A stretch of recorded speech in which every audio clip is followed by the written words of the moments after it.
Welcome to News Nexus. Today, we're exploring one of the most unsettling questions in American finance. Which U.S. states could go bankrupt first? The idea of a state going bankrupt may sound unthinkable. After all, states aren't corporations, they aren't households, and they aren't small cities. They're part of the backbone of the country. But history shows us that when the numbers don't add up, even the strongest institutions can stumble. So let's take a journey across America. We'll examine the warning signs, explore the states most at risk, and ask what it would mean, not just for those states, but for the entire nation, if one of them ran out of money. First, let's clear up a common misconception. Under U.S. law, states are not legally allowed to declare bankruptcy the way cities can. Detroit, for example, filed for bankruptcy in 2013. Stockton, California did the same. But states cannot go to a judge and wipe out their debts with a legal filing. However, that doesn't mean financial collapse is impossible. States can still become insolvent. They can default on bonds, delay pension payments, slash budgets, and beg for federal bailouts. In plain terms, a state can go broke even if the law doesn't call it bankruptcy.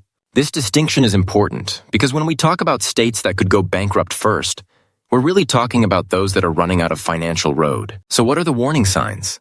There are 5 key red flags. First, massive pension liabilities. Promises made to teachers, police officers, firefighters, and other public workers that states simply can't afford. Second, crushing debt. Many states borrow heavily just to keep the lights on. Third, population decline. When people leave, so do their paychecks and tax dollars. Fourth, overdependence on federal aid. And finally, chronic deficits, spending more than they take in year after year, digging the hole deeper. With those signs in mind, let's look at the states most at risk. Illinois is often considered ground zero for fiscal disaster. For decades, the state has racked up one of the largest unfunded pension liabilities in the nation, over $140 billion. Its credit rating is the lowest among all states, barely above junk status. To make matters worse, Illinois has one of the highest rates of outbound migration. Families and businesses are leaving, fed up with high taxes, struggling schools, and a fragile economy. Chicago, the state's biggest city, has already faced near meltdowns of its own. Combine all these pressures, and Illinois often gets described as functionally bankrupt. If one state were forced into insolvency first, Illinois would be a leading candidate. Not far behind is New Jersey. On paper, it's a wealthy state. Household incomes are high and Wall Street is right across the river.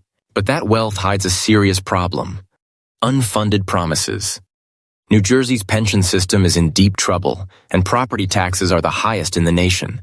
Residents feel squeezed, yet the government is locked into paying benefits it can't fully afford. Political gridlock has prevented reform, and while tax dollars flow in, they often flow right back out to cover past debts. It's a classic case of a rich state living beyond its means. Connecticut tells a similar story. It is one of the richest states in America, home to financial giants, hedge funds, and a highly educated workforce. But beneath the surface, the numbers don't balance. Connecticut's debt per resident is among the highest in the country. Pension obligations have ballooned, and middle-class families are steadily leaving due to high costs and rising taxes. Wealthy enclaves remain strong, but the tax base is hollowing out from underneath. A wealthy state in crisis. That's the Connecticut paradox.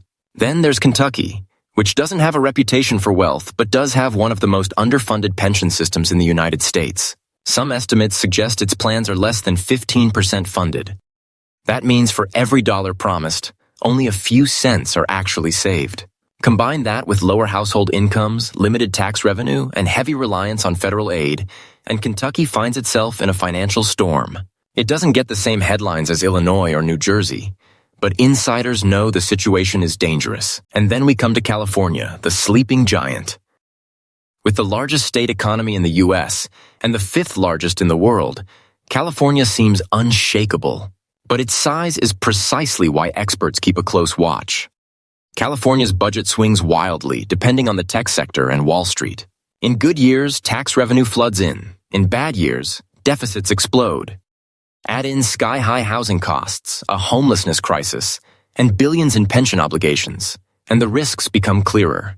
Many middle-class families are leaving California for states like Texas and Nevada. If that trend accelerates, California's golden shine could fade faster than expected. Beyond these headline states, others are also on the watch list. Massachusetts has a strong economy but carries heavy debt per capita.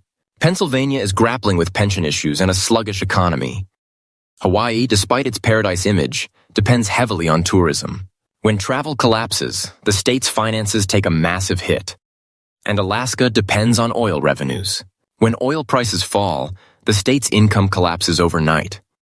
You might be thinking, why should I care if Illinois or Kentucky goes broke? The answer is simple, because the collapse of one state can shake the entire country. If a major state defaulted, investors would panic.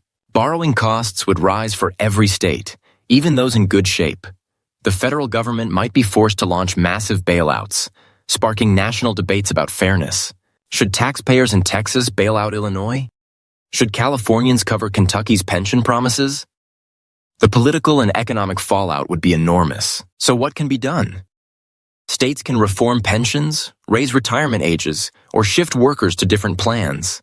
They can cut spending, raise taxes, or try to spark new growth.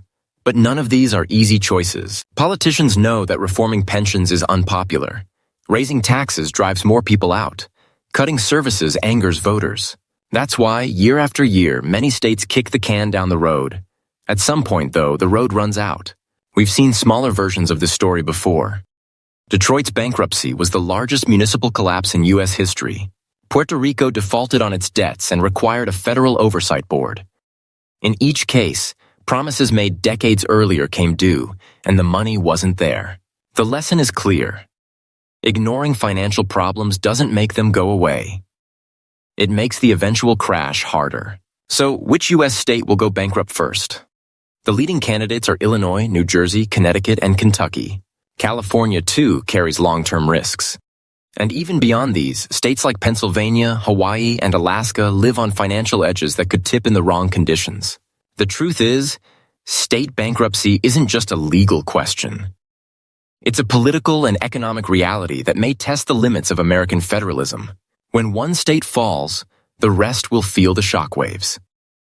And that's why we must pay attention now, before the storm arrives.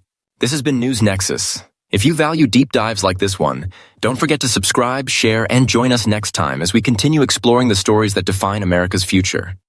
Until then, stay informed, stay prepared, and thanks for listening.